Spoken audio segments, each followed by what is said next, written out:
નમસ્કાર વિદ્યાર્થી મિત્રો, હું છું જલા જયેન્દ્ર અને તમે જોઈ રહ્યા છો ગુજરાતી એજ્યુકેશન. વિદ્યાર્થી મિત્રો, આજે હું તમને ધોરણ 8 વિષય ગુજરાતી દ્વિતીય સત્ર અસાઇનમેન્ટ સોલ્યુશન 2025નું કરાવવા જઈ રહ્યો છું. તો વિદ્યાર્થી મિત્રો, શરૂઆત કરીએ આપણે. નીચેના પ્રશ્નના બે વાક્યમાં ઉત્તર લખો. કાવ્ય 11 એમાં પ્રશ્ન છે કે ઘર શાંત કેમ થઈ ગયું? સવારે મોટા ભાઈ તેની પત્ની અને બાળકોને લઈને રવાના થઈ ગયા એટલે ઘરમાંથી અડધી વસ્તી ઓછી થઈ ગઈ. આથી આખું ઘર શાંત થઈ ગયું. બીજો પ્રશ્ન, ઘરની શાંતિ સ્ખલિત થવાનું કારણ કયું હતું?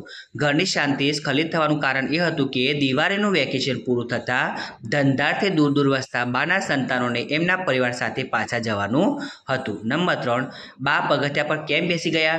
પોતાના બધા સંતાનોને એક પછી એક વરાવીને પાછી ફરેલી બા સંતાનોના વીરના દુઃખથી ભાગી પડી અને ઘરના પગથિયા પર જ બેસી ગઈ. કાવ્ય 13 એનો પ્રશ્ન, શરૂઆત કરીએ. ગઝલમાં કવિ દુઃખો વિશે શું કહે છે?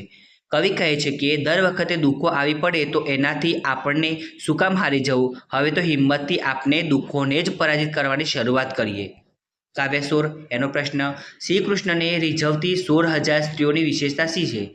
શ્રી કૃષ્ણને રીઝવતી 16,000 સ્ત્રીઓમાંની કોઈ મુગ્ધા બાલકિશોરી છે, તો કોઈ શ્યામ છબીલી યુવતી છે, કોઈની ચાલ હંસના જેવી છે, તો કોઈ ગજગામિની છે, કોઈ સ્ત્રી ચંચળ છે, તો કોઈ નૃત્ય કળામાં પ્રવીણ છે.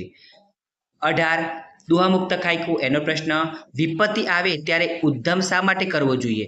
વિપત્તિ આવે ત્યારે માણસે મૂંઝવાને બદલે ઉદ્યમ કરવો જોઈએ, કારણ કે ઉદ્યમ કરવાથી જ માણસની વિપત્તિ દૂર થઈ જાય છે, મૂંઝાઈને બેસી રહેવાથી નહીં.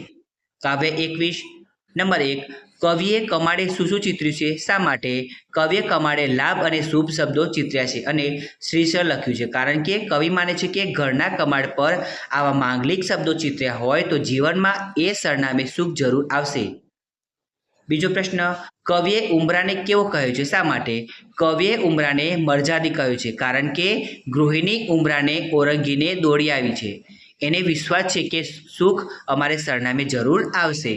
પૂરક વાચક કાવ્ય 3 એનો પ્રશ્ન, ઘડતર કાવ્યના અંતે કવિ શાળા પ્રત્યે કઈ ભાવના વ્યક્ત કરે છે?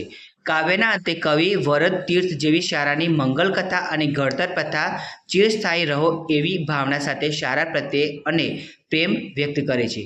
તો વિદ્યાર્થી મિત્રો, તમને મારી આ વિડીયો પસંદ આવ્યો હોય તો વિડીયોને લાઇક કરો, કમેન્ટ કરો, શેર કરો અને સબસ્ક્રાઇબ જરૂર કરો. વિદ્યાર્થી મિત્રો, આપણે ઝડપથી નવી વિડીયોમાં મળીશું. ધન્યવાદ.